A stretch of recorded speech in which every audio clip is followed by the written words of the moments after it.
फक्त औषध देणारा असतो. मला दुर्दैवाने इथे म्हणावंसं वाटेल की आजपर्यंत भारत देशाने एकही ड्रग या जगाला दिलेला नाही आहे. आणि इंडस्ट्रीला हे खरं हवं आहे आणि तिथे थोडेसे विद्यार्थी आणि मला असं म्हणावंसं वाटेल की महाविद्यालय पण कमी पडतं. रॉक घ्या, त्याला मारा. फार्मसी हा जगावर राज्य करू शकतो.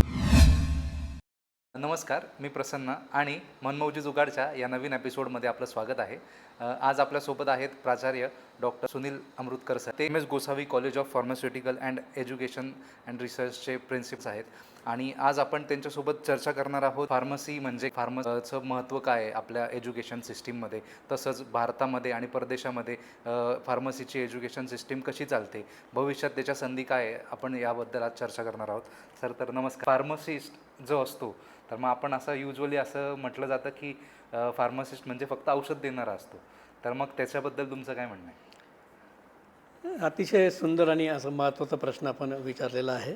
कारण आपल्या भारत देशामध्ये खरं तर फार्मसीची ओळख इतक्यापर्यंतच मर्यादित आहे की औषधं देणारा व्यक्ती. पण खरं जर बघितलं आरोग्य क्षेत्रामध्ये फार्मासिस्ट हा अतिशय महत्त्वाचं काम करत असतो. म्हणजे एखादा नवीन रोग आला, त्या रोगाची सखोल माहिती घेऊन त्याच्यावर नवीन औषध शोधणे आणि ते औषध विविध प्रक्रिया करून ते रुग्णापर्यंत पोहोचण्याचं महत्त्वाचं काम करतो. त्यामुळे फार्मासिस्ट हा फक्त औषध देणारा व्यक्ती नसून तो औषधे नवीन शोधणे, बनवणे आणि रुग्णापर्यंत पोहोचवणे अति महत्त्वाचं काम करत असतो. आणि त्याच्यावर खरं आरोग्य क्षेत्र हे उभं आहे. कारण आपण जर बघितलं एखादा नवीन रोग आला किंवा एखाद्याला औषध मिळालं नाही तर मोठा हाहाकार घडण्याची शक्यता असते. मगाशीच आपण आता करोना काळामध्ये त्याचा अनुभव सर्वांनी घेतलाच आहे. त्यामुळे जी आपली जनसामान्यामध्ये जी प्रतिमा आहे ती आम्ही फार्मसीत लोकांनी बदलणं अपेक्षितच आहे. परंतु त्या भारत देशामध्ये अजून त्यापर्यंत लोक पोचलेले नाहीत. त्यामुळे आपलं म्हणणं बरोबर आहे की एक औषध देणारी व्यक्ती इथपर्यंतच मर्यादित ओळख आहे, परंतु तसं नाही.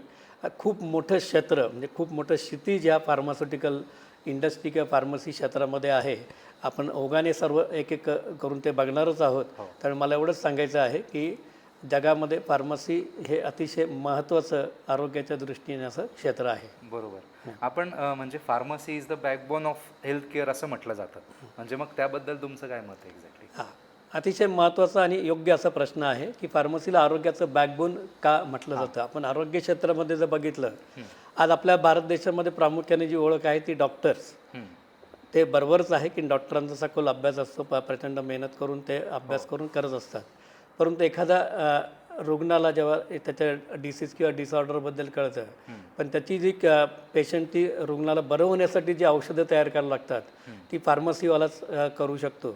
आणि फार्मसीला बॅकबोन का म्हटलं जातं याचं कारण आहे आत्ता मागाशी सांगितल्याप्रमाणे कुठलाही नवीन आजार असेल किंवा एक्झिस्टिंग आजार असतील त्याच्यावर नवनवीन औषधं शोधणे खूप मोठं प्रचंड काम जगभरामध्ये याच्यावर चाललेलं असतं. आणि ते औषधं शोधणे इथपर्यंत मर्यादित न राहता त्या औषधांच्या वेगवेगळ्या चाचणी कराव्या लागतात. त्या चाचण्यांच्या माध्यमातून मग ते प्राण्यांवर चाचणी करावी लागते, माणसांवर चाचणी करावी लागते. त्या चाचणीच्या सगळ्या प्रक्रिया पूर्ण झाल्यानंतर ते शासनाकडून मान्यता मिळाल्यानंतर ते औषध रुग्णाला पर्यंत योग्य पद्धतीने पोचणे. कारण आपण बघितलं हे जरा केमिकल्स असतात, खाण्यासारखे नसतात, तर त्याला खाण्यासारखं बनवणं म्हणजे वेगळ्या प्रक्रिया करून ज्याला फॉर्म्युलेशन्स म्हटलं जातं त्या प्रक्रिया करून बनवणं आणि ते पेशंटपर्यंत पोचवण्यासाठी याची सर्व माहिती डॉक्टरांना देणे. कारण डॉक्टरांचा अभ्यास हा त्यांच्या फार्माकॉलॉजी या विषयावर असतोच नक्कीच, फिजिओलॉजी आणि फार्माकॉलॉजी. पण नवनवीन जे औषधं आलेले आहेत त्याचा काय परिणाम होतो, त्याचे परिणाम दुष्परिणाम याची सर्व माहिती फार्मासिस्ट हा डॉक्टरला देत असतो.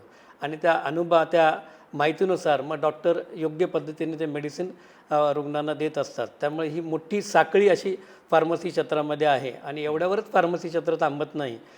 नवीन औषध दिल्यानंतर डॉक्टरांनी दिल्यानंतर त्याचा पेशंटवर परिणाम आणि दुष्परिणाम याचाही अभ्यास करून मग ते मार्केटमध्ये किती वेळ ठेवायचं किंवा मार्केटमधून परत घ्यायचं या सगळ्या प्रक्रियेमध्ये फार्मसिस्ट असतो. त्यामुळे मला एकच वाक्यात जर तुम्हाला फार्मसिस्टचं महत्त्वाचं सांगायचं असेल, एक जर डॉक्टर चुकला तर एक पेशंटला त्याचे परिणाम होऊ शकतात, त्याला त्याचा त्रास होऊ शकतो. परंतु एक फार्मासिस्ट जर चुकला तर हजारो किंवा लाखो पेशंट्स त्याच्यातून सफर होण्याची शक्यता असते. काही केसेस भारतामध्येही घडल्या आहेत, भारताबाहेरही घडलेल्या आहेत. मागे एक 7-8 वर्षापूर्वी एक केस घडलेली होती की चुकून त्या फॉर्म्युलेशनमध्ये वेगळं केमिकल गेल्यामुळे बऱ्याचशा लोकांना डोळे गेले होते. मुंबईमध्येच ती घटना घडलेली होते. त्यामुळे खऱ्या अर्थाने जर आपण विचार केला, औषधे नवीन बनवणे, ते शोधणे आणि पेशंटला योग्य रीतीने पोहोचणे, हे म्हणजे एखाद्या वेळेस आपण एखादा आजार शोधतो, पण त्याला बरं करण्यासाठी जे औषध लागतं ते फार्मसीच तयार करतो. म्हणून खऱ्या अर्थाने या आरोग्य क्षेत्राच्या या पूर्ण साखळीमध्ये फार्मसीचा हा रोल नक्कीच बॅकबोन सारखाच आहे. त्याच्यातलं एक छोटंसं उदाहरण मी तुम्हाला देईल. आपण सर्वांनी ते अनुभवलेलं आहे की करोना महामारी आली आणि त्या महामारीच्या काळामध्ये काही औषधे रेमडेसिवीर असेल, टोसिलझुमॅब असतील, व्हिटॅमिन सी असेल किंवा ॲस्पिरिन असतील, यासारख्या औषधांची प्रचंड गरज निर्माण झालेली होती आणि ती गरज पूर्ण करण्याचं काम हे फार्मसीच्या माध्यमातून होतं. इतक्यापर्यंतच मर्यादित न राहता त्याच्यासाठी काही अतिशय कमी कालावधीमध्ये जी लस तयार करण्यात आलेली आहे त्याच्यामध्ये फार्मसीचा मोठा रोल आहे. म्हणजे ज्या भारत बायोटेक असेल किंवा आपल्या पुण्यातली सिरम इन्स्टिट्यूट असेल, याच्यामध्ये मॅन्युफॅक्चरिंग हेड माझे विद्यार्थी आहेत. म्हणजे राहुल असेल किंवा सचिन असेल, हे विद्यार्थी त्या कंपनीमध्ये काम करतात. ती लस तयार करण्यामध्ये त्यांनी महत्त्वाचं म्हणजे 24/7 काम करून ती लस कमी वेळात मार्केटमध्ये आणलेली होती आणि त्यामुळे फार्मसीचा आरोग्य क्षेत्रातला पाठीचा कणा आहे असं मी तुम्हाला ठामपणे सांगू शकतो. नक्की सर. सर आणि आता फार्मसी क्षेत्रात जर करिअर करायचं असतं तर मग म्हणजे आता माझे मित्र आहे, तर आता आमचा समज कसा होता जेव्हा आम्ही कॉलेज शिकत होतो तेव्हा, म्हणजे फार्मसी करायचे म्हणजे काय, तुला मेडिकल स्टोअर टाकायचं आहे का, आम्ही असं सहज आपण बोलून जातो. पण मग फार्मसी फक्त मेडिकल स्टोअरसाठी नसतं, पण त्याच्या व्यतिरिक्त पण ती खूप मोठी दुनिया असते असं म्हटलं जातं. म्हणजे आता औषध तयार करण्याचं तुम्ही सांगितलं, सिरम इन्स्टिट्यूट आणि बाकीचे पण तुम्ही आता नावं घेतले, तर ते पण आहे. तर मग म्हणजे एक फार्मासिस्टची म्हणजे त्याचं डिग्री झाल्यापासून तर ते डिग्री झाल्यापासून त्याचं नंतर मग कुठपर्यंत त्याचं काम असू शकतं? एकदम महत्त्वाचा प्रश्न आहे की जी आज समाजामध्ये फार्मसीची ती ओळख नाही की लोकांना असं वाटतं की फक्त औषधं देणारं, मागाशी आपण तसं म्हटलं. तर मी तुम्हाला थोडक्यात थोडक्यात गोष्टावर सांगतो की फार्मसी हे क्षेत्र प्रामुख्याने 5 विभागामध्ये गेलेलं आहे.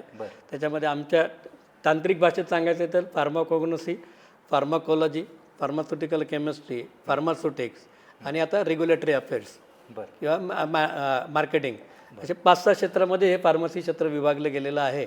त्याच्यामध्ये आपण जर बघितलं, ह्या औषधांची जी उत्पत्ती झालेली आहे ती निसर्गापासून झालेली आहे. की अगदी सुरुवातीला म्हणजे 1700-1800च्या शतकामध्ये केमिकल्स हे औषध म्हणून वापरले जात नसेल. की आपण जर प्राचीन इतिहासाचा अभ्यास केला की त्यामध्ये असं लक्षात की जडीबुटी देऊन आपले साधू मुनी असतील किंवा काही वैद्य असतील ते औषधं देत होते. हे फक्त भारतापुरतं मर्यादित नव्हतं, हे जगभरात होतं की ते औषधं देऊन ते रुग्ण बरं करायचे काम करत होते. मग त्याच्यानंतर आपले जे सायंटिस्ट या अशा विज्ञान क्षेत्रामध्ये काम करणारे लोक, त्यांनी ओळखले की बा या वनस्पतीमध्ये काय असते की ज्याच्याने काही रुग्ण बरे होऊ शकतात. त्यामुळे फार्माकोग्नोसी नावाची आमची एक ब्रांच आहे, तिच्यामध्ये या सगळ्या वनस्पतींचा सखोल अभ्यास केला जातो. आणि त्या वनस्पतींचा सखोल अभ्यास करताना त्या वेगळे पानं, फुलं, बार्क असेल, त्याचे स्टेम्स असतील किंवा जे काही वेगवेगळे पार्ट्स असतात पानाचे, झाडाचे, त्याचा सखोल अभ्यास आमच्या या क्षेत्रात फार्मसीवाला करत असतो. त्याच्यानंतर काही गोष्टी ह्या फंडामेंटली असतात की पानं असतील त्याच्यामध्ये इसेन्शियल ऑइल असेल तर त्याच्यामध्ये कुठलं केमिकल असतं याचा साधारणतः अभ्यास सर्व आपल्याला असतो. तर त्या अभ्यासाचा योग्य अभ्यास करून त्याच्यातले केमिकल काढणे. मला सांगायला आवडेल की ॲस्पिरिन नावाचं जे औषध आहे ते मार्केटमध्ये गेल्या 100 वर्षापेक्षा जास्त काळ टिकलेलं एकमेव औषध आहे आणि आजही त्याला प्रचंड मागणी आणि प्रचंड उपयोगी असं औषध आहे. त्याची पण उत्पत्ती खरं तर ही निसर्गापासून झालेली आहे. सॅलिक्स अल्बा नावाचा एक प्लांट आहे, म्हणजे सॅलिक्स अल्बा नावाचा प्लांट होता. त्या प्लांटमधून सॅलिसिन काढण्यात आलं, पण ते सॅलिसिन दिल्यानंतर तेवढा इफेक्ट होत नव्हता. त्याच्यावर काही केमिकलची प्रक्रिया करून ॲस्पिरिन नावाचं औषध तयार झालेलं आहे आणि ते गेल्या 150 वर्षापासून आरोग्य क्षेत्रामध्ये काम करत आहे. आणि करोनामध्ये सगळ्यात मोठं काम जर केलं असेल तर ॲस्पिरिनने केलेलं आहे. त्यामुळे त्याचा सखोल अभ्यास हा निसर्गाच्या नैसर्गिक घटकांचा अभ्यास करण्याचं काम. मग त्याच्यामध्ये पानं फुलं नसेल तर काही आपले समुद्री जीवन असेल किंवा इतरही याचा अभ्यास करून, म्हणजे खनिजं असतील, समुद्री जीवन असतील, फळझाडे असतील, याचा सखोल अभ्यास करून त्याच्यातले केमिकल कन्स्टिट्यूट काढून ते करण्याची फार्माकोग्नोसीची एक ब्रांच आहे. याच्यानंतर काही आपल्याला जर त्याच्यातून मिळालं त्यानंतर पुढची ब्रांच ही फार्मास्युटिकल केमिस्ट्री हा विषयाची आहे की जे काही केमिकल कन्स्टिट्यूट काढले जातात, निसर्ग आपली जी डिमांड आहे तेवढी पूर्ण करू शकत नाही. त्यामुळे आपल्याला ऑब्वियसली आपल्याला केमिकल क्षेत्रामध्ये जावंच लागणार आहे, कारण ह्यूज डिमांड असल्यामुळे ते मॅन्युफॅक्चरिंग आपल्याला करणं गरजेचं आहे. तर त्याचा सखोल अभ्यास करून त्याच्यामध्ये काही केमिकल प्रक्रिया करून नवीन नवीन त्याला आपण डेरिव्हेटिव्ज म्हणतो, केमिकल डेरिव्हेटिव्ज, वेगवेगळे डेरिव्हेटिव्ज प्रचंड प्रमाणावर ते बनवण्याचं काम फार्मास्युटिकल केमिस्ट्रीमध्ये केलं जातं. आता ही प्रचंड अशी वेळखाऊ आणि खर्चिक प्रक्रिया असल्यामुळे आता तंत्रज्ञानाचा उपयोग करूनही कमी वेळामध्ये कसे मेडिसिन बनवता येतील त्याचाही आपण वापर करतो आहोत. त्याच्यानंतर सगळ्या ह्या झाल्यानंतर ते शोधल्यानंतर त्याचा फार्माकोलॉजी हा विषय आमचा आहे. त्या विषयामध्ये ह्या सगळ्या ज्या केमिकल्स आपण शोधलेल्या असतात त्याचा टेस्टिंग केलं जातं, म्हणजे प्राण्यांवर आणि माणसांवर दोघांवर त्याची टेस्टिंग करून त्याचे किती परिणाम आहेत, किती दुष्परिणाम आहेत, त्याचा योग्य अभ्यास ह्या फार्माकोलॉजी या विषयामध्ये केला जातो.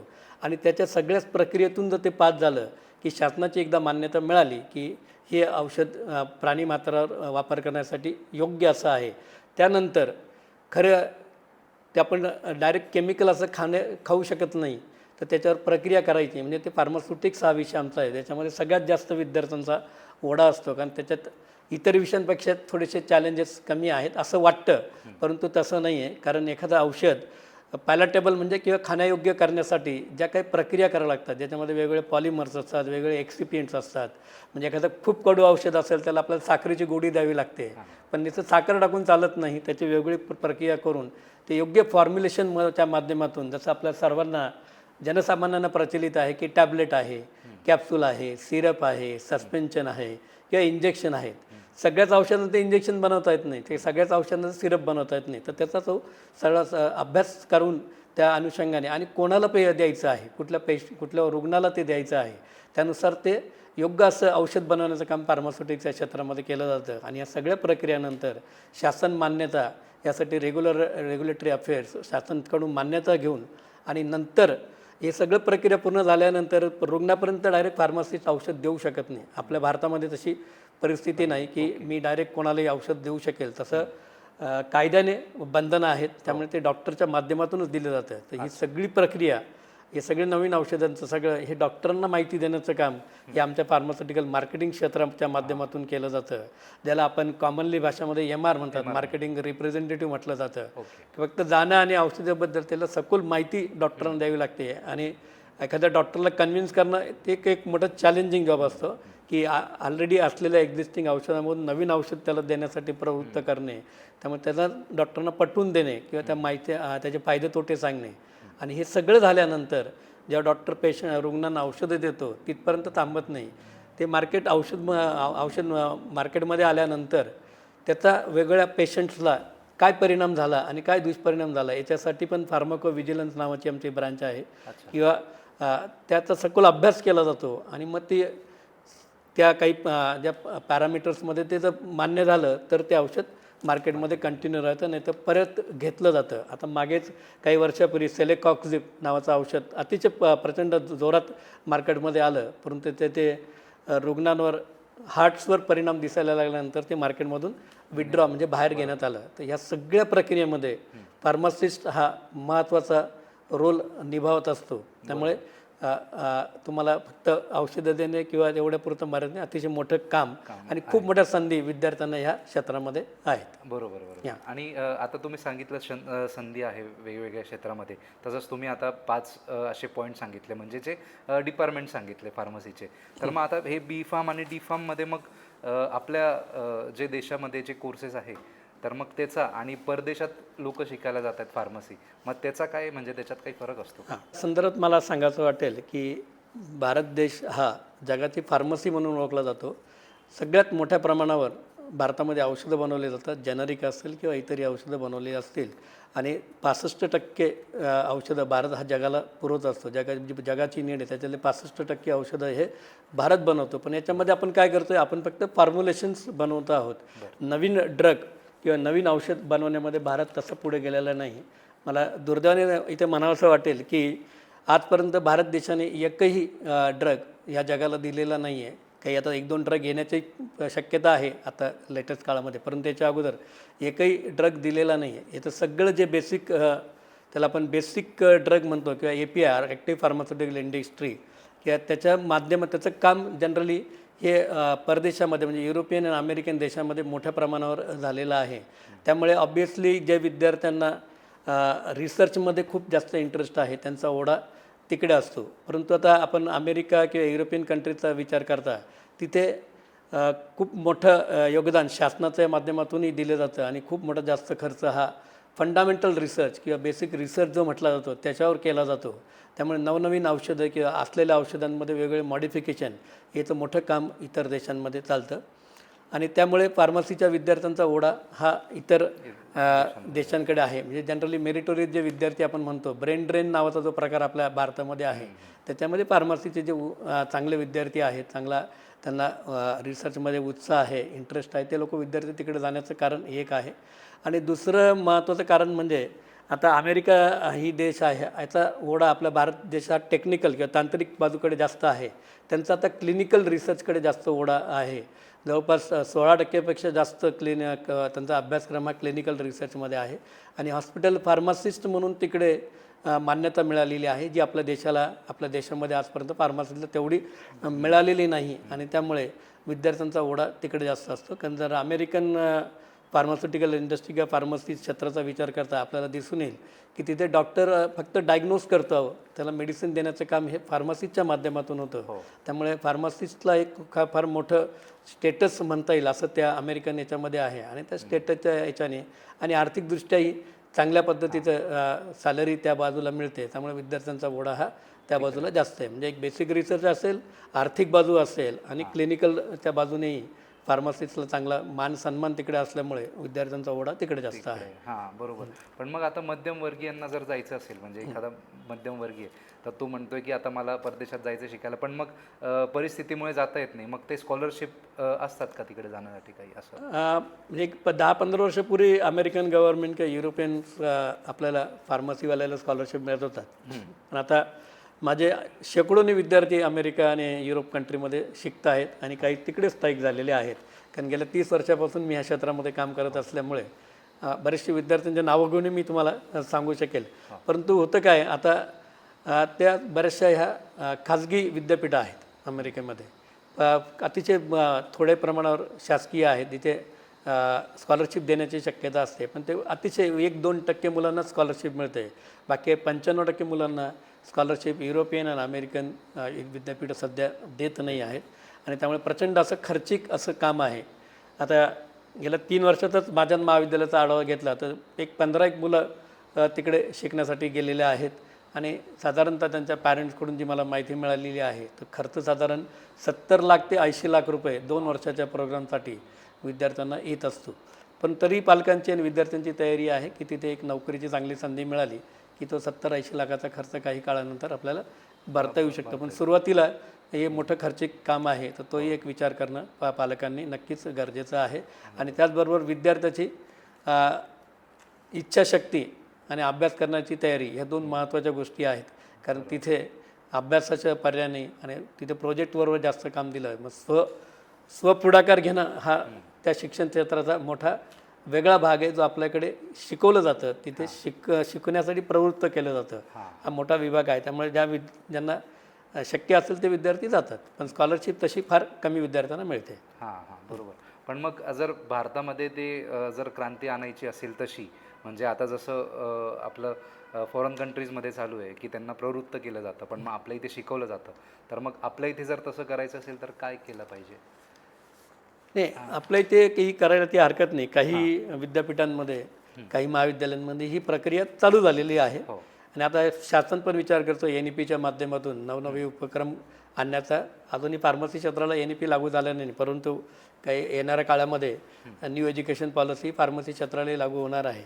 फक्त आपल्याकडे जे महत्त्वाचं जे लिमिटेशन्स आहे इतर कंट्रीच्या मानाने, ते एक आर्थिक लिमिटेशन आहे. त्याच्यामध्ये फीज अफोर्डेबिलिटी हा मोठा विषय आहे. अतिशय माफक दरामध्ये आपल्या इकडे शिक्षण दिलं जातं आणि मला इथे तुम्हाला सांगायला वाटेल की महाराष्ट्रामध्ये मुलींना आता मोफत शिक्षणाची व्यवस्था आहे आणि सर्व category SC ST NT OBC ह्या सगळ्या विद्यार्थ्यांना ची फी शासन भरत असते आणि फी पण माफक आहे. आता माझ्या महाविद्यालयाची फी फक्त 75,000 रुपये आहे.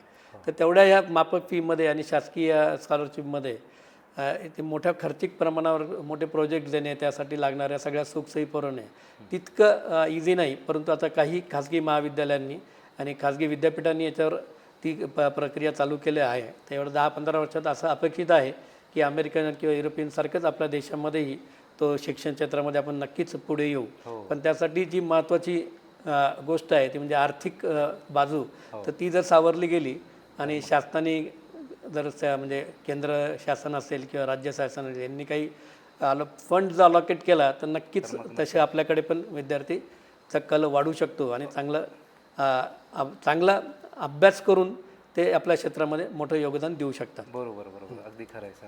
आणि जर आता समजा म्हणजे औषध कंपन्या असतात वेगवेगळ्या, तर त्याच्यामध्ये म्हणजे R&D असतं, प्रोडक्शन असतं किंवा मग क्वालिटी कंट्रोलचं काम असतं.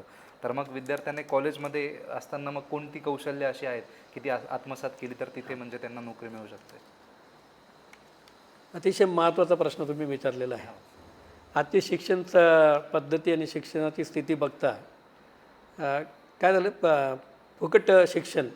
कारण मी मागाशी म्हटलं शासन भारत असल्यामुळे ना पालकांना त्याची झळ बसत आहे ना विद्यार्थ्यांना झळ बसत आहे. त्यामुळे त्यांचा तुम्ही आता थोडके महाविद्यालय सोडलं तर बरेच महाविद्यालयांची संख्या म्हणजे विद्यार्थी संख्या ही घटत चाललेली आहे. ऑन रोल विद्यार्थी आहेत पण महाविद्यालयात विद्यार्थी दिसत नाही आहेत. ही शोकांतिकात म्हटलं येईल. कारण एका बाजूला शासन खर्च करत आहेत आणि विद्यार्थी महाविद्यालय करत नाही. तर महाविद्यालयामध्ये जर विद्यार्थी आला तर त्याचे वेगळे स्किल्स त्याला नक्कीच डेव्हलप करता येतील. त्याच्यामध्ये काय सगळ्यात महत्त्वाचं जे स्किल आहे ते म्हणजे हा अभ्यासक्रम आहे, हा जागतिक स्तरावरचा अभ्यासक्रम आहे. त्याच्यामध्ये तुमचं इंग्रजी चांगलं असणं खूप जास्त गरजेचं आहे. कारण जर तुम्ही अभ्यासक्रम बघितला किंवा अभ्यासाच्या ज्या प्रोसेस ते सगळा इंग्रजीमध्ये हा अभ्यास आहे.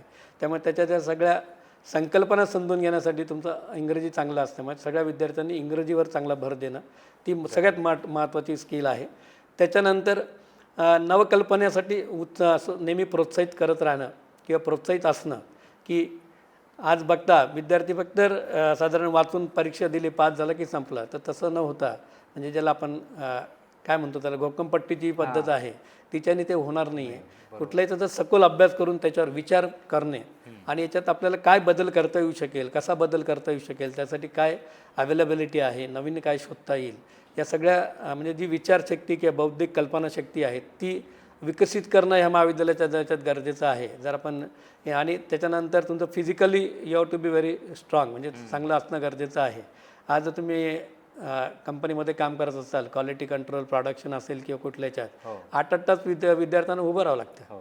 त्याच्यात विद्यार्थी म्हणजे ती एक क्षमता पण म्हणजे physically also you have to be very strong आणि प्रचंड असं काम असतं. आणि कुठल्याही औद्योगिक क्षेत्रामध्ये काम करताना रिझल्ट ओरिएंटेड काम असतं. त्यामुळे तुमची मानसिकता पण त्या पद्धतीने डेव्हलप करणं खूप जास्त गरज आहे. मानसिकरित्या कणखर असणं की शारीरिक आणि मानसिकरित्या खणखर होण्यासाठी मग तुमच्या खेळांमध्ये तुम्हाला चांगली असं एखादा छंद असला पाहिजे. त्याच्यानंतर आपण जे काही शिकतो आहोत त्याचा फंडामेंटल्सवर जास्त भर दिला गेला पाहिजे. की साधारण ह्या पानाकडे बघितल्यानंतर कुठल्या प्रकारचे केमिकल असण्याची शक्यता आहे, की एखादा स्मेल आल्यानंतर ते काय असू शकतं. ही जी बेसिक जी असते किंवा आता साधारणतः फार्मसीच्या विद्यार्थ्यांना एक आवड असली पाहिजे की एखादं औषध बघितल्यानंतर त्यांनी ते बघितलं पाहिजे औषध काय आहे, त्याच्यात केमिकल काय आहे, त्या केमिकलचं स्ट्रक्चर कसं असेल, त्याचं नाव कसं असेल. ह्या ज्या बेसिक गोष्टी आहेत ना आणि त्याला बेसिक येणार आहे तोच ह्या क्षेत्रामध्ये टिकणार आहे. आणि ही 4 वर्षाच्या कार्यकाळामध्ये खरं तर हे मुलं सगळं ते शिकू शकतात.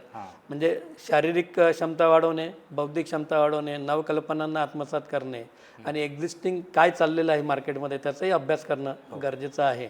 आणि ती मार्केटची नीड जसं आता आपण करोना वॅक्सिनचं उदाहरण घेतलं त्यात वेगवेगळे औषधं वेगळ्या प्रकारे लागले. तर त्या सगळ्या गोष्टींचं म्हणजे मार्केटचं अपडेट ती पण विद्यार्थ्यांना असणं गरजेचं आहे. तर या सगळ्या स्किल्स असल्यानंतर आता सगळ्यात महत्त्वाचं म्हणजे फार्मा इंडस्ट्रीमध्ये बरेचसे इक्विपमेंट आणि इन्स्ट्रुमेंट असतात. तर त्याचं हँडलिंग करण्याचं जे स्किल आहे ना डेलिकेट इन्स्ट्रुमेंट असतात. म्हणजे HPLC असेल, HPTLC असेल, IR असेल, GCMAS असेल किंवा काय मॅन्युफॅक्चरिंग युनिट असतात, टॅबलेट पंचिंग मशीन असेल. तर ह्या महाविद्यालयाच्या काळामध्ये ह्या विद्यार्थ्यांनी त्या सगळ्या फंडामेंटल गोष्टी शिकणं गरजेचं आहे. की याच्यात कुठलं सॉल्वंट वापरल्यानंतर काय परिणाम होणार आहे. कारण इंडस्ट्रीला हे खरं हवं आहे आणि तिथे थोडेसे विद्यार्थी आणि मला असं म्हणावंसं वाटेल की महाविद्यालय पण कमी पडत आहेत. त्यामुळे इंडस्ट्री परत फ्रेश विद्यार्थ्याला ट्रेनिंग देऊन मग पुढे घेत असतं. खरं ह्या 4 वर्षात ते विद्यार्थी ते शिकू शकतात. तर विद्यार्थ्यांनी या सगळ्या स्किल डेव्हलप केल्या आणि तिथे कुठलंही रिझर्वेशन नसल्यामुळे कन्सिडरेशनल ज्याच्याकडे स्किल आहे त्याला जॉब मिळणारच आहे. म्हणजे प्रचंड संधी आजही विद्यार्थ्यांना आहेत. तर विद्यार्थ्यांनी त्याचा नक्कीच फायदा करून घ्यावा. वेगवेगळ्या स्किल्स की ह्या 4 वर्षाच्या कार्यकाळात त्यांनी शिकून घेणं गरजेचं आहे. जसं मागाशी मी म्हटले या सगळ्या स्किलची खूप जास्त गरज आहे. बरोबर. आणि ड्रग इन्स्पेक्टर म्हणून पण आपल्याला म्हणजे जर कोणाला करिअर करायचं असेल तर मग ते पण त्याच्यात म्हणजे हे स्किल सगळे आत्मसात केले तर मग तो ड्रग इन्स्पेक्टर पण होऊ शकतो असं म्हटलं. आता ड्रग इन्स्पेक्टरचा जर विचार करता आपण 2 पद्धतीचे ड्रग इन्स्पेक्टर, एक राज्य स्तरावर असतात आणि एक केंद्र स्तरावर असतात. केंद्र स्तरावर आणि राज्य स्तरावर जे आपल्याला ड्रग इन्स्पेक्टर होण्याची एखाद्याची इच्छा असेल, जसे आपल्या स्पर्धात्मक परीक्षा असतात तसे त्यासाठी स्पर्धात्मक परीक्षा असतात. त्या परीक्षा उत्तीर्ण होणे आणि त्या उत्तीर्ण होऊन त्यासाठी ह्या सगळ्या स्किल आणि अभ्यासाची गरज असणारच आहे. उत्तीर्ण होऊन मग इंटरव्ह्यूच्या माध्यमातून पास झाल्यानंतर साधारण म्हणजे जितके फार्मासिस्ट विद्यार्थी आता भारतात तयार होत आहेत त्याच्या 0.1-0.2% फक्त जागा ह्या ड्रग इन्स्पेक्टरच्या असणार आहेत. हे 0.5% आपण बघू की अतिशय कॉम्पिटेटिव्ह एन्व्हायरमेंट आहे आणि या कॉम्पिटिशनमध्ये ड्रग इन्स्पेक्टर व्हायचं असेल तर खूपच चांगली संधी आहे. आणि ड्रग इन्स्पेक्टर हा खरं तर खूप महत्त्वाचा मनुष्य आहे की कुठल्याही ड्रगमध्ये जे मॅन्युफॅक्चरिंगमध्ये असतील किंवा काही असतील, मार्केटिंगमध्ये जे काही डिफेक्ट असतात त्याचा अभ्यास करून ते योग्य रीतीने पडणे, कारण त्याचा मोठा परिणाम आरोग्य क्षेत्रावर होत असतो. संधी आहेत पण कॉम्पिटिशन खूप जास्त आहे, याची पण जाणीव असणं गरजेचं आहे. बरोबर. आणि सर तुम्ही मध्ये आता मेन्शन केलं की क्लिनिकल रिसर्च जे आहे आणि प्लस ते फार्माकोव्हिजिलन्स जे आहे तर त्याच्यामध्ये आता संधी खूप उपलब्ध आहे, तर मग त्याच्याबद्दल थोडक्यात. हां, आता काय झालं, जसं मगाशी तुम्हाला म्हटलं की औषध तयार झाल्यानंतर म्हणजे मार्केटमध्ये आल्यानंतर त्याचा सखोल अभ्यास करावा लागतो आणि औषध येण्याच्या अगोदरही त्याचा अभ्यास करत होता. आता क्लिनिकल ट्रायल जे म्हणतात, आता पूर्वी एक 15 वर्षाच्या अगोदर आपल्या भारतामध्ये फारच्या प्रमाणावर होत नव्हत्या, परंतु एवढ्या काळामध्ये क्लिनिकल ट्रायल्स खूप मोठ्या प्रमाणावर आता भारतामध्ये होत आहेत. नाशिकसारख्या शहरातसुद्धा मध्ये क्लिनिकल ट्रायल्स होत असतात. क्लिनिकल ट्रायल्स म्हणजे काय, एकदा प्राण्यावरची टेस्टिंग झाल्यानंतर वेगवेगळ्या जे रोगी असतात त्यांना व्हॉलेंटियर म्हटले जातात, त्यांचं सिलेक्शन करणे, त्याच्यानंतर सिलेक्शन करून त्यांची सगळी लिगल त्यांच्याकडून सगळे डॉक्युमेंट्स तयार करून घेणे, त्यांना त्याच्यात सगळी सखोल माहिती देणे आणि त्यांची मानसिकरित्या तयारी असल्यानंतरच त्या औषधांचा त्यांच्यावर परिणाम काय होतो, काय परिणाम त्याचा अभ्यास करणे आणि त्याचं पूर्ण स्टॅटिस्टिकल ॲनालिसिस करून आणि ते परत शासनाला सादर करून शासनाची मान्यता मिळणे, हा क्लिनिकल फार्मसी किंवा क्लिनिकल ट्रायलचा हा मोठा भाग आहे. आणि त्यामुळे याच्यामध्ये फार्मसीचा खूप मोठा रोल आहे आणि त्यासाठी मग हे क्लिनिकल ट्रायल. दुसरं फार्माकोव्हिजिलन्स जे म्हटलं जातं, आता मी मगाशी म्हटलं की औषधं दिल्यानंतर त्याचे परिणाम एकदा मार्केटमध्ये आल्यानंतरही काही वेळेस परिणाम दिसून येतात, जसं सेलेक ऑब्जेक्टचं मी उदाहरण दिलं, तर त्याचाही सगळा अभ्यास करण्याचं काम फार्माकोव्हिजिलन्सच्या माध्यमातून होत असतं. त्यात प्रचंड डाटा तयार होतो जगभरातला. तर डाटा ॲनालिसिससारखे डाटा म्हणजे टाटा असेल, म्हणजे TCS असेल, कॉग्निजंट असेल, अशा मोठ्या मोठ्या कंपनीजमध्ये पण याच्या मोठ्यावर काम चालतं आणि त्याच्यामध्ये फार्मसीचा हा मग सगळं डाटा ॲनालिसिस असेल, त्याचे रुग्णांवर झालेले परिणाम, त्याच्या ॲक्टिव्हिटी, त्याचे फार्माकॉलॉजिकल इफेक्ट, याचा सगळा अभ्यास करून तसं योग्य रीतीने ते मांडणे, यासाठी फार्माकोव्हिजिलन्समध्ये मोठ्या संधी एवढ्या 5-10 वर्षात विद्यार्थ्यांना मिळालेल्या आहेत. बरोबर. पण आता प्रत्येक विद्यार्थ्याचं असं नसतं की मला नोकरीच करायची. आता एखादा विद्यार्थी असा असतो की नाही, मला आता मी फार्मसी शिकलो ना तर मला स्टार्टअप चालू करायचा आहे माझा स्वतःचा, मग स्वतःचं काय करायचं आहे, मग त्या संदर्भात मग कोणत्या संधी उपलब्ध आहे म्हणजे जर स्टार्टअप करायचं असेल तर? आता स्टार्टअपला भारत सरकारने खूप मोठा इनिशिएटिव्ह घेतला आहे. आपल्याला सगळ्यांना त्याची कल्पनाच आहे. बरोबर. की डिपार्टमेंट एक सेपरेट केलेलं आहे, त्याच्यामध्ये इंडस्ट्री आणि इंटरनल ट्रेड वाढवण्यासाठी DPIIT जे म्हटलं जातं, त्याच्या माध्यमातून आज 2,500पेक्षा जास्त स्टार्टअप या फार्मसी क्षेत्राचे तिथे रजिस्टर झालेले आहेत आणि नवनवीन अभ्यास, नवनवीन औषधे शोधणे म्हणजे ड्रग डिस्कवरी याच्यामध्ये मेनली स्टार्टअप केला जातो. थोडासा आता केमिकल कडून बायोलॉजिकलकडे कल हा वळत चाललेला आहे. बायोलॉजिकल म्हणजे बायोलॉजिकल अगेन्स्ट बायोलॉजिकल. सध्या काय आहे, फार्मसीमध्ये केमिकल अगेन्स्ट बायोलॉजिकलचा असा जो आहे त्याच्यामध्ये थोडा बदल होण्याचा दिसतं आहे. आणि आता सगळ्यात जर चॅलेंजिंग असेल त्याच्यामध्ये मग लाईफस्टाईल डिसिजेस आहेत, त्याला डिसऑर्डर म्हटलं जातं, म्हणजे डायबिटीज आहे, ब्लड प्रेशर आहे, हार्ट रिलेटेड प्रॉब्लेम्स आहेत, त्याबरोबर सगळ्या मोठ्या आता जे झालं ते म्हणजे कॅन्सर खूप मोठ्या प्रमाणावर आता उद्भवतो म्हणजे त्याचं आता डायग्नोसिस होतं आहे. पूर्वी होत असतील पण आता डायग्नोस्टिक प्रक्रिया मोठ्या प्रमाणावर होत असल्यामुळे कॅन्सरसारखे नवनवीन कॅन्सरच्या गोष्टी आहेत तर त्यासाठी नवीन स्टार्टअप येतच आहेत. आता तुम्ही काही वर्षापूर्वी CAR-T थेरपी नावाचा प्रकार ऐकला असेल. त्याच्यामध्ये इम्युनोॲक्ट म्हणून मुंबईची एक कंपनी पुढे आलेली आहे. ती कॅन्सरसाठी ट्रीटमेंट करते. नंतर बिग वाईज नावाची एक कंपनी आहे. आता अजून दुसरा अँटीमायक्रोबियल रेझिस्टंट खूप मोठा विषय आहे. कारण काय होतं बऱ्याच वेळा डॉक्टरांना दाखवता आपण फार्मसीकडून अँटीबायोटिक घेतो आणि त्याचा जर परिणाम झाला तर रेझिस्टन्स तयार होतं. म्हणजे मायक्रोब त्या औषधाने मरत नाही तर ते त्याला पळवाट काढतात. त्यामुळे अँटीमायक्रोबियल रेझिस्टन्सवरही या काही कंपन्यांचं काम पुढे चाललेलंच आहे. त्याच्यानंतर हेल्थटेक असेल म्हणजे हे फंडामेंटल ड्रग डिस्कवरी झाले, बायोफार्मास्युटिकल झालेच किंवा नवीन फॉर्म्युलेशन बनवण्यासाठी पण बरेचसे स्टार्टअप पुढे आले आहेत. त्याच्यामध्ये पॉलिमर इंडस्ट्री पॉलिमरचं काम जे फार्मा पॉलिमर म्हटलं जातं त्याच्यामध्ये मग बायोपॉलिमर्सवर आता जरा जास्त भर दिला जातो. बायोपॉलिमर म्हणजे जे घेतल्यानंतर ते आपल्या बॉडीमध्ये डिझॉल्व्ह होऊन जातील आणि त्याचा जास्त परिणाम दिसणार नाही. कारण कुठलेही टॅबलेट बनवायची असेल किंवा कॅप्सूल बनवायची असेल किंवा इतर फॉर्म्युलेशन बनवायचे असेल त्याला एक्सिपियंट्स असतात.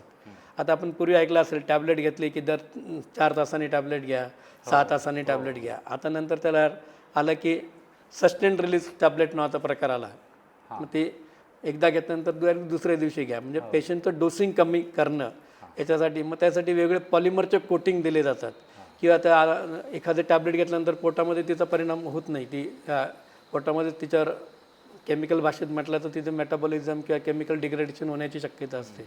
मग त्याला एंटेरिक कोटेड नावाचं म्हणजे त्याला वेगळे कोट्स दिले जातात. कडूला गोड करणं एवढा पुरतं मर्यादित न राहता वेगळ्या ह्या टेक्निकल विचार करता वेगळे कोटिंग दिले जातात. सस्टेन रिलीज असेल, एंटेरिक कोटिंग असेल, फ्लोटिंग टॅबलेट असतील की जेणेकरून डोसिंग कमी केलं जाईल. यासाठी वेगवेगळे पॉलिमर्स मग काही बऱ्याचशा पॉलिमरच्या इंडस्ट्री पण या फार्मा सेक्टरमध्ये पुढे आलेल्या आहेत. स्टार्टअप आहेत. नाशिकमध्ये सुद्धा काही लोकांनी पॉलिमरच्या इंडस्ट्री चालू केल्या आहेत. आमचीच एक विद्यार्थिनी आहे त्याच्या नवऱ्याने म्हणजे आता ही स्टार्टअप इंडस्ट्री नाशिकमध्येच चालू केलेली पॉलिमरवर. म्हणजे त्या पॉलिमर्स आहेत. त्याच्यानंतर जर तुम्ही विचार केला तर हेल्थटेक इंडस्ट्रीमध्ये पुढे आले आहे. आणि नंतर जर आपण बघितलं तर मेडिकल डिव्हायसेस ही नवीन इमर्जिंग ब्रांच आहे. नवीन मेडिकल डिव्हायसेसमध्ये फार्मसीवाल्यांचा पण आहे. म्हणजे स्पेशल कोर्स आता फार्मसी काउन्सिल किंवा आपल्या विद्यापीठांनी चालू केलेले आहेत. त्याच्यात माझे काही विद्यार्थी आहेत जे आता याच्यामध्ये मेडिकल डिव्हायसेसमध्ये पोस्ट ग्रॅज्युएशनचं काम अहमदाबाद असेल किंवा चंदीगड असेल तिथे शिकता आहेत. ते नवीन मेडिकल डिव्हायसेसचे स्टार्टअप इंडस्ट्री येत आहेत. म्हणजे आता आपण बघितलं की पूर्वी ब्लड प्रेशर जर मोजायचं असेल तर आपल्या डॉक्टरकडे जावं किंवा ब्लड शुगर मोजायची असेल तर डॉक्टरकडे जावं लागायचं आहे. आता सोपे इन्स्ट्रुमेंट आलेले आहेत की जे आपण घरच्या घरी पण चेक करू शकतो. तर त्या क्षेत्रामध्ये पण मोठे स्टार्टअप आलेले आहेत. आणि अजून महत्त्वाचं म्हणजे तुम्ही आता जर ऐकलं असेल की ऑनलाईन फार्मसीमध्ये हे मोठे स्टार्टअप त्याच्यात आलेले आहेत. नेटमेड असेल खूप फेमस कंपनी आहे. नेटमेड असेल, इझी फार्मसी असेल, ह्या सगळ्या कंपनींमध्ये पण मोठ्या प्रमाणावर काम चालू आहे की जेणेकरून जास्तीत जास्त रुग्णांपर्यंत औषधं पोहोचवण्याचं काम या सगळ्या स्टार्टअप कंपन्याच्या माध्यमातून होत आहे. आणि नक्कीच आता जी गरज आहे जसं आता वॅक्सिनेशनचं आहे किंवा मेनली फॉर्म्युलेशनवर जास्त करून स्टार्टअप पुढे येत आहेत की जेणेकरून औषध अजून चांगल्या योग्यरीतीने योग्य पद्धतीने आणि योग्य ठिकाणी सगळ्यात महत्त्वाची गोष्ट योग्य ठिकाणी पोहोचवण्यासाठी काय आपल्याला मॉडिफिकेशन्स करता येतील त्या दृष्टीने स्टार्टअप येत आहे. आणि एवढ्या काळामध्ये शासनाच्या सपोर्ट्समुळे मोठ्या प्रमाणावर स्टार्टअप इंडस्ट्री ही फार्मामध्ये पण हेल्थटेक असेल, बायोफार्मास्युटिकल असेल किंवा क्लिनिकल याच्यामध्ये नक्कीच चालू होणार आहेत. बरोबर. आणि सर आता म्हणजे AIची क्रांती आता सध्या तर मग AI वापरून म्हणजे असे परम्युटेशन कॉम्बिनेशन करून मग आपल्याला ड्रग्ज बनवता येत आहे किंवा औषधं बनवता येत आहे. तर मग म्हणजे आता असं पण म्हटलं जातं की पर्सनलाइज मेडिसिन आता दिली जाईल. म्हणजे इन फ्युचर त्यांचा DNA चेक करून मग ती मेडिसिन दिली जाईल. मग त्याच्यात किती तथ्य आहे सर? नाही आता आर्टिफिशियल इंटेलिजन्स आल्यानंतर बऱ्याचशा लोकांच्या मनामध्ये भीती निर्माण झाली की ज्याच्याने जॉब कमी होतील. मला असं वाटतं की 90sमध्ये पण जेव्हा कॉम्प्युटर आला तेव्हा याचीच भीती आपल्या सगळ्यांच्या मनात आली होती की सगळे जॉब जातील. परंतु जॉबची संख्याही वाढलेली आहे. तसंच artificial intelligence it is a tool. ते नावाचं म्हटलेलं आपण इट इज अ टूल. तर ते टूल आहे, त्या टूलचा वापर करून आपण आपलं काम कशा पद्धतीने सोपे करू शकू. हा त्यामुळे आर्टिफिशियल इंटेलिजन्स हा फार्मसीसाठी वरदानच ठरेल असं मी म्हणेल. कारण आज जर आपण बघितलं नवीन औषधं जर आपल्याला शोधायचं असेल तर 10-15 वर्षाचा कार्यकाल असतो. जवळपास 15 वर्षाचा कार्यकाल असतो. कारण ते खूप काशी किचकट प्रक्रिया असते ज्यामध्ये ह्युमन बिंगचा मोठा वेळखाऊपणा असतो. ते ह्या आर्टिफिशियल इंटेलिजन्स ज्या टूल्स आहेत त्याच्या माध्यमातून हा टाईम आपण काही वर्षांपर्यंत म्हणजे 15 वर्षापासून 2 वर्षापर्यंत आणण्याची शक्यता वाढलेली आहे. त्याच्यामध्ये जर आपण नीट अभ्यास केला की पूर्वी कसं असायचं की एखादा नवीन मला जर ड्रग शोधायचा असेल तर मला असे बरेचसे ड्रग्स बनवावे लागायचे लॅबोरेटरीमध्ये बनवून मग त्याची टेस्टिंग करून. परंतु आर्टिफिशियल इंटेलिजन्स आणि कम्प्युटरच्या ह्या क्रांतीमुळे काय झालेलं आहे आपण ते व्हर्च्युअली टेस्ट करू शकतो आर्टिफिशियल इंटेलिजन्सच्या माध्यमातून. त्याला आपण मॉलिक्युलर मॉडेलिंग असं म्हणतात. मॉलिक्युलर मॉडेलिंगच्या माध्यमातून मी म्हणजे कम्प्युटरवर बसून AI टूलच्या मदतीने 1000-2000 ड्रग बनवू शकतो ऑन व्हर्च्युअली. आणि त्याच्यानंतर पुढची टेप म्हणजे असे पण सॉफ्टवेअर आहेत की त्या ज्या आपण बनवलेल्या आहेत व्हर्च्युअली त्याचं व्हर्च्युअल टेस्टिंग केलं जातं. फार्माकोलॉजिकल टेस्टिंग व्हर्च्युअली म्हणजे त्याचा प्रोटीन बाइंड इंटरॅक्शन असतात किंवा जो आपल्या शरीराच्या कुठल्या पार्टला तो जाणार आहे कसा जॉईन होणार आहे त्याच्यात काय इंटरॅक्शन होतील तेही व्हर्च्युअली बघितलं जातं. आणि त्यामुळे त्या 1000 ड्रगमधून आपण एक 5-10 ड्रगच त्याच्यातले जर असतील त्यातच सिंथेसाइज करून त्याच्या पुढे जाऊ शकतो. त्यामुळे खूप प्रचंड वेळ या आर्टिफिशियल इंटेलिजन्सच्या माध्यमातून आणि AI टूलच्या माध्यमातून वाचणार आहे. मग मॉलिक्युलर मॉडेलिंग आहे. आजही आता मी फार्मसीचा विचार करता शासनाने प्राणीमात्रावरच्या टेस्टिंग बंद केलेलं आहे. त्यामुळे सगळ्या महाविद्यालयामध्ये फार्माकोलॉजीचं सॉफ्टवेअर आलेलं आहे. त्या सॉफ्टवेअरच्या माध्यमातून आपण टेस्टिंग करू शकतो. म्हणजे पूर्वी मला जर हार्टवर टेस्टिंग करायचं असेल तर फ्रॉग घ्या त्याला मारा त्या फ्रॉगवर मग त्याला इंजेक्शन द्या त्याचा तो ग्राफ काढा अशी प्रक्रिया होती. पण आता या सगळ्या व्हर्च्युअली आपल्याला करता येतात आणि त्यामुळे आर्टिफिशियल इंटेलिजन्स हे शाप नाही तर वरदान आहे आणि खूप मोठं काम याच्यात होणार आहे. फक्त ड्रग डिस्कवरीमध्येच त्याचा रोल असणार आहे असं नाही आहे. तर फॉर्म्युलेशनमध्ये पण आता डिझाईन सॉफ्टवेअर आलेले आहेत. त्या डिझाईन सॉफ्टवेअर म्हणून ऑप्टिमाइज करून आपण कुठले एक्सिपेंट जास्त योग्य पद्धतीने याच्यामध्ये काम करू शकू हे आपण व्हर्च्युअली पहिले करून मग नंतर फॉर्म्युलेशनमध्ये येऊ शकतो. खूप मोठा याच्यात वेळ पैसा हा वाचणार आहे. त्यामुळे AI टूलच्या माध्यमातून. आणि तिसरं महत्त्वाचं म्हणजे क्लिनिकल ट्रायलमध्ये खूप मोठा डाटा ॲनालिसिस असं तर ते AI टूल्समध्ये आता आपण AI टूल आणि मशीन लर्निंग याचा अभ्यास करून डाटा ॲनालिसिस खूप मोठ्या प्रमाणावर योग्य रीतीने करू शकू. खूप मोठं काम त्या निमित्ताने कमी होणार आहे. त्यामुळे आर्टिफिशियल इंटेलिजन्स असेल मशीन लर्निंग असेल डाटा सायन्स असेल याच्यामध्ये खूप मोठा फायदा या फार्मास्युटिकल इंडस्ट्रीला होणार आहे.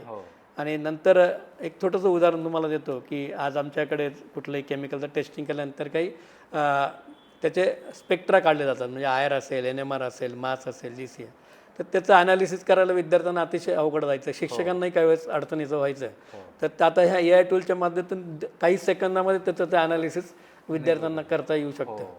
परंतु ते एका बाजूला ते फायदेशीर आहे पण व्यक्तिशः मला जर विचारलं तर त्याचं थोडेसे दुष्परिणाम पण असे होणार आहेत की जी बौद्धिक क्षमता मनुष्यामध्ये विकसित व्हायला हवी तिचे थोडेसे लिमिटेशन त्याच्याने निमित्त होणार आहे. परंतु मी एवढंच सांगेल किती व्हर्च्युअल आलं किती आलं तर त्याचं ॲनालिसिस करण्याला ह्युमन ब्रेनच हा लागणार आहे. म्हणून सगळ्या विद्यार्थ्यांनी फंडामेंटलवर रिसर्चवर फंडामेंटल तयारी करणं खूप जास्त गरजेचं आहे. म्हणजे कधी व्हर्च्युअल आलं तर त्याचे जे बेसिक्स आहे लॉजिक्स आहे ते समजण्यासाठी मला ते माहिती असणं आवश्यक आहे. त्यामुळे हे आपल्याला फायदेशीरच आहे पण त्याचबरोबर जे बेसिक अभ्यास आहे त्याला रिप्लेसमेंट होणार नाही आहे हे तेवढंच खरं आहे. येस ते तर आहेच. आणि जे आता आपण रिसर्च करतोय मग असं म्हणू शकतो आपण की त्याच्यामुळे आयुर्मान वाढेल माणसाचं किंवा मग चांगले आयुर्मान तर वाढलंच आहे. आता तुम्ही बघा पूर्वी 30-35 वर्ष आयुर्मान होतं आता जवळपास 75 वयाच्या आसपास भारतामध्ये आयुर्मान आलेलं आहे. मग काही ते अजूनही जास्त होऊ शकतं कारण त्याच्यामध्ये डायग्नोसिस खूप लवकर मोठ्या प्रमाणावर आता या आर्टिफिशियल इंटेलिजन्स असेल कम्प्युटर सायन्स असतील किंवा फार्मसीमध्ये वाढलेल्या ह्या सगळ्या ज्ञानामुळे माहितीमुळे डायग्नोसिस आता लवकर मोठ्या प्रमाणावर होत आहे. आणि डायग्नोसिस लवकर झाल्यामुळे मेडिसिन पण आता नवनवीन मेडिसिन्स कमी वेळात तयार होत असल्यामुळे त्याचाही मोठा परिणाम होऊ शकतो. पूर्वी तुम्ही जर बघितलं कॅन्सर्स आपण म्हणतो आधी कॅन्सर झाल्यानंतर पेशंट 10-15 वर्ष 20 वर्ष किंवा 40 वर्ष पण जगू शकतो. काही उदाहरणं तशी आहेत. ते पर्सन टू पर्सन व्हॅरी असते कसं डायग्नोसिस. आता या नवीन टेक्नॉलॉजीमुळे अर्ली डायग्नोसिस झालं तर कॅन्सर पूर्णपणे बराही होऊ शकतो. त्यामुळे बरेचसे आता डायबिटीज असेल, डायबिटीज अतिशय हार्मफुल असं डिसीज किंवा डिसऑर्डर आहे की जे माणसाला हळूहळू मारत जातं. पण आता नवीन नवीन मेडिसिन आलेले आहेत, प्रिकॉशनरी मेजर्स त्याच्यामध्ये आलेले आहेत. त्यामुळे आयुर्मान हे मोठ्या प्रमाणावर वाढले आणि अजून वाढण्याची शक्यता आहे. परंतु हे सगळं करत असताना निसर्ग आहे, निसर्गाने काही लिमिटेशन दिलेले आहे. त्यामुळे आपण रोजच्या ज्या काही आपल्या एक्झरसाईज आहेत, ॲक्टिव्हिटी आहेत ते करणं गरजेचंच आहे. बरोबर. आणि सर आता म्हणजे फार्मसीचा जो अभ्यासक्रम असतो तो म्हणजे बराच मोठा असतो. तर मग अभ्यास करताना बऱ्याच म्हणजे विद्यार्थ्यांना स्ट्रेस येतो. तर मग तो कसा मॅनेज केला पाहिजे? आता कालच एक विद्यार्थिनी आली होती बरं की मला सगळे विषय अवघड जातात. जेव्हा आपण एखादा विषय निवडला फार्मसीला तर तो एकदा निवडल्यानंतर त्याच्यामध्ये आवड निर्माण करणं हे आपल्या हातात आहे. हो. एकदा निवड झाल्यानंतर आवड निर्माण केली तर कुठलंही क्षेत्र अवघड नाही आहे. नाही बरोबर. एकदा आवड निर्माण झाली, तुम्ही पॅशनेटली करायला लागले आणि अभ्यासक्रम तुम्ही मागाशी म्हटलं खूप मोठा आहे, पण तो स्टेप वाईज केलेला आहे. हो. तर पहिल्या वर्षाचा अभ्यासक्रम तुम्ही चांगला समजून घेतला तर पुढच्या वर्षाचा अभ्यासक्रम अतिशय सोपा होईल, त्याच्या पुढचं अजून सोपा. या सोप्या पद्धतीने ते होतं. आणि जसं आपण एखादी संख्या 9,09,000 आपण आज एक काढू शकतो, जे आपण खूप 25-40 वर्षापूर्वी शिकलेला असतो. तसं हे फंडामेंटलचं असतं. एकदा फंडामेंटल्स विद्यार्थ्याचे क्लिअर असतील तर पुढचा अभ्यासक्रम हा अतिशय सोपा असतो. मी हे ठामपणे सांगू शकतो. कारण फार्मसी क्षेत्रामध्ये जर कोणी हिरो असेल तो केमिकल कंपाऊंड आहे. कारण कुठलाही ड्रग हा ऑर्गॅनिक कंपाऊंड असतो. मी ऑर्गॅनिकचं शिक्षक असल्यामुळे मी त्याच्यावर जास्त भर देतो. तर आपण ऑर्गॅनिक कंपाऊंड आहे ही रिॲलिटी आहे, त्याच्याकडे पळणं. तर आपल्याला कंपाऊंडकडे बघितल्यानंतर त्याचे आपल्याला फंडामेंटल्स कळणं गरजेचं आहे. म्हणजे फिजिकल असतील, केमिकल असतील. आणि ते कळल्यानंतर आपण आपला विषय सोपा असतो. त्यामुळे पहिल्या वर्षी ऑर्गॅनिक केमिस्ट्री असतं. त्या ऑर्गॅनिक केमिस्ट्रीचा बेस चांगला केला तर मग त्याच्याने काय कुठे फायदा होऊ शकतो. तर त्याला ते ड्रग मॉलिक्यूल कळणार तर त्याचं फॉर्म्युलेशन चांगलं करता येणार आहे, त्याचं ॲनालिसिस चांगलं करता येणार आहे. आणि जे फार्माकोलॉजी टेस्टिंग आपल्या शरीरावर केलं जातं. आपलं शरीर काय आहे? आपलं शरीर पूर्णपणे केमिकलनी भरलेलं आहे आणि ते बायोकेमिकल म्हणजेच ऑर्गॅनिक केमिकलनी भरलेलं आहे. तर त्याचंही आपल्याला अवलोकन लवकर होऊ शकतो. आणि त्या वेगळ्या ज्या ड्रग रिसेप्टर इंटरॅक्शन्स ज्याला म्हटलं जातं त्याच्याने परिणाम आणि दुष्परिणाम दोन्ही होत असतात, ते समजणं सोपं जातं. त्यामुळे सुरुवातीपासून पॅशनेटली आणि आवडीने जर अभ्यास केला तर अतिशय सोपा अभ्यासक्रम आहे. बरोबर. कारण हा बेसिकली हा फंडामेंटल बेस आहे. त्यामुळे अतिशय सोपा अभ्यासक्रम फार्मसीचा आहे. त्यामुळे त्याचं एखादी गोष्ट पाठच करून ठेवायला लागेल असं नसतं. म्हणजे काही जनरली बायोलॉजी विषय आहे तर एखाद्या मसलला ते नाव आहे तर ते मसलचं आपल्याला लक्षात ठेवायचं. इथे तसं नाही, इथे logically you can develop your knowledge.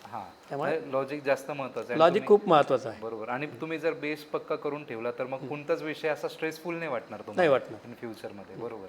आणि बरेचसे लोक असे असतात, म्हणजे मुलं असे असतात की MBBSला नंबर नाही लागला म्हणून मग फार्मसीला येतात. आणि मग त्यांना मग असं असतं की मग ते त्या क्षेत्रावर प्रेम कसं करायचं आपण, तो एक विषय असतो. मग ते आज समाजाच्या दृष्टीने अतिशय महत्त्वाचा प्रश्न तुम्ही विचारलेला आहे. म्हणजे तुम्ही चांगला अभ्यास केलेला याच्यातून दिसून येतो. कुठलेही जे विद्यार्थी PCB ग्रुप किंवा नीट क्वालिफाय नीटची परीक्षा देतात सध्या, त्याच्यामध्ये त्यांचा कल हा MBBSकडेच आहे. कारण आज आपल्या जी समाजाची जी काय म्हणता येईल त्याला ती ओळख आहे की एक डॉक्टर म्हणजे प्रचंड पैसे कमवणारा व्यक्ती जे आहे ते, आणि त्याच्याकडे खूप पेशंट असतात आणि समाजामध्ये मान सन्मान कीर्ती ही डॉक्टरला मिळत असते. त्यामुळे सगळ्यांचा कल हा MBBSकडे असणं स्वाभाविकच आहे. त्याच्यात काही चुकीचंही नाही मला असं म्हणणं आहे. परंतु दुर्दैवाने आज जर तुम्ही विचार केला जवळपास 17 लाख विद्यार्थी नीटची परीक्षा देतात. आणि 1.5-2 लाख फक्त MBBSच्या जागा भारत आहेत. महाराष्ट्राचा विचार केला तर 13-14 हजार जागा महाराष्ट्रात MBBSच्या आहेत. आणि त्याच्यातल्या अर्ध्याच्या वर जागा ह्या खाजगी महाविद्यालयांच्या आहेत. त्याच्यामध्ये फी मोठा विषय आहे. पण 12 लाखापासून 40 लाखापर्यंतची फी आहे. तर सगळ्यांना ते शक्य होणार नाही आहे, अफोर्डेबल नाही. ज्याला मेरिट नाही आलं तो तिकडे जाणारच आहे. पण बरेचसे विद्यार्थी आपण जसं विचारलं की MBBS न मिळाल्यामुळे काय करायचं आहे, तर त्यामुळे काही विद्यार्थी इतर अभ्यासक्रमाचा विचार करतात. पण जे हार्डकोर MBBS असतात ते मग फार्मसीचाच विचार करतात. त्या विद्यार्थ्यांना माझं सांगणं एवढं आहे की डॉक्टर हा एक मर्यादित समाजापर्यंतच काम करू शकतो, पण फार्मसी हा जगावर राज्य करू शकतो. कारण तुमच्या जर धमक असेल, तेवढं जर ज्ञान असेल आणि तुमची शिकण्याची प्रवृत्ती असेल, तर तुम्ही एखाद्या कंपनीचे CEO झालात, MD झालात, तर पूर्ण जगावर राज्य करण्याची संधी आणि आपल्या हाताखाली हजारो लोकांना काम करण्याचं संधी आपल्याला या निमित्ताने मिळत असते. त्यामुळे जे विद्यार्थी मेडिकलकडून आले नाराज होऊन येतात, हा आमचा अनुभव आहे. गेल्या 30 वर्षापासून मी बघतोच आहे. खूप प्रचंड विद्यार्थी असतात, काही सेकंड इयर नंतरपर्यंत MBBSला जातात. परंतु MBBSचं क्षेत्र खरंच चांगलं आहे, त्याबद्दल काही मला म्हणायचं नाही आहे. परंतु जर आपण खऱ्या अर्थाने आणि मन लावून जर केलं तर याचं क्षेत्र खूप मोठं आहे. म्हणजे जगापर्यंत आपल्याला पोहोचण्याची शक्ती संधी या फार्मसीच्या माध्यमातून. तुम्ही रिसर्चमध्ये केला, एखादा नवीन मालिकेला आणला तर विचार करा, ते जो अर्निंगचा किंवा आपण आर्थिक विचार करतो, केवढं आर्थिक याला मिळेल. एखादा पेटेंटेड आपण फॉर्म्युलेशन जरी केलं तर आर्थिकदृष्ट्या खूप मोठं होण्याची संधी या फार्मसीच्या क्षेत्रातून होऊ शकते. बरोबर. आणि सर आता म्हणजे एक शेवटचा प्रश्न असा आहे की फार्मसी इंडस्ट्रीमध्ये पुढच्या 5 ते 10 वर्षामध्ये किंवा फ्युचरमध्ये काय संधी असतील? नाही, आता मी स्तरावर म्हणजे सुरुवातीलाच तुम्हाला मी सांगितलं हो की जगाची फार्मसी म्हणून भारत देश ओळखला जातो. सगळ्या पद्धतीचे फॉर्म्युलेशन्स इथे बनवले जातात. आता त्याच्यामध्ये 2 ठिकाणी आपण थोडेसे कमी पडतो आहोत आणि त्याची शक्यता एवढं 10-15 वर्षात वाढण्याची शक्यता जास्त आहे. त्याच्यामध्ये API इंडस्ट्री, ज्याला ॲक्टिव्ह फार्मास्युटिकल इन्ग्रेडियंट म्हणतात, त्याच्यामध्ये आज जर विचार केला तर चायना हा जगावर राज्य करतो आहे. आणि ज्यावेळेस कोविड आला आणि कोविडची उत्पत्ती आणि त्या सगळ्यामध्ये अशी शक्यता वाढली होती की सगळ्या ह्या इंडस्ट्री भारतामध्ये येतील आणि त्यासाठी भारत सरकारने पण PIL चालू केलेली होती, इन्सेंटिव्ह स्कीम चालू केली होती की जेणेकरून ह्या API इंडस्ट्रीज भारतामध्ये येतील. पण तिथे काय API इंडस्ट्रीज जर भारतात आल्या तर आणि येण्याची शक्यता खूप जास्त वाढलेली आहे. त्याच्यात शासनाचा सपोर्ट आहे आणि जगाचा पाण्याचा दृष्टिकोन या दृष्टीने विचार करता तर त्याच्यामध्ये खूप मोठ्या संधी निर्माण होतील. पण त्यासाठी तुमचं फंडामेंटल बेसिक नॉलेज जे आहे, बेसिक केमिकल नॉलेज, त्याची जास्त आवश्यकता निर्माण होईल आणि तिथे मोठ्या प्रमाणावर संधी निर्माण होतील. त्याच्यानंतर क्लिनिकल ट्रायल्समध्ये आता हळूहळू भारत देश खूप मोठ्या पुढे चाललेला आहे आणि भविष्यात त्याच्यातही खूप जास्त संधी येतील. आणि फॉर्म्युलेशनमध्ये तर संधी आहेच, कारण हळूहळू अजूनही फार्मास्युटिकल इंडस्ट्री ह्या वाढत जाणार आहेत आणि जगावर 60% 80-90% बाय व्हॉल्यूम इंडिया पुढे येऊ शकतं. बाय व्हॅल्यू इंडिया तशी मागे आहे, पण त्याच्या या निमित्ताने तेही पुढे येईल. जर आपण नवीन ड्रग शोधला एखादे, त्यामध्ये मोठी संधी नक्कीच आहे. येस, बरोबर सर. सर आणि म्हणजे आता फार्मसी हा विषय इतका मोठा आहे की आपण जेवढं बोलू तेवढं कमीच आहे. तर मग सर तुम्ही म्हणजे तुमचा अमूल्य वेळ दिला आणि बरंच नॉलेज शेअर केलं आणि याची म्हणजे याचा फायदा नक्कीच विद्यार्थ्यांना होईल आणि पुढे ज्यांना या क्षेत्रात काम करायचं आहे त्यांना नक्कीच याचा फायदा होणार आहे. आणि तुम्ही तुमचा वेळ दिला त्याच्याबद्दल सर धन्यवाद. धन्यवाद. आपणही एक चांगली संधी या निमित्ताने मला दिली की मला समाजापर्यंत, विद्यार्थ्यांपर्यंत आमच्या फार्मसी क्षेत्राबद्दल माहिती देण्याची संधी तुम्ही निर्माण करून दिली. त्याबद्दल मी आपले मनापासून आभार व्यक्त करतो. धन्यवाद.